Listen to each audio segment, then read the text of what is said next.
unfortunately I was not able to push this wire to the other end because there is some friction in between. Maybe I could have thought about this before putting the cement, so that like I could have added a string or a wire or maybe a thread, so that using that I could have pulled this out. I could think of only two solutions right now.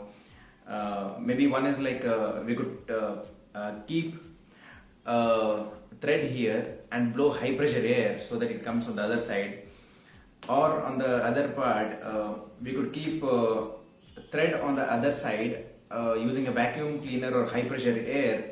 We can suck the thread from this side. So these are the two options that I could think, and I'm hoping that it will work, so we can give a try. Also, please let me know your ideas how we could have pulled the wire to the other end with any other different techniques.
In the same way we will get the other one also.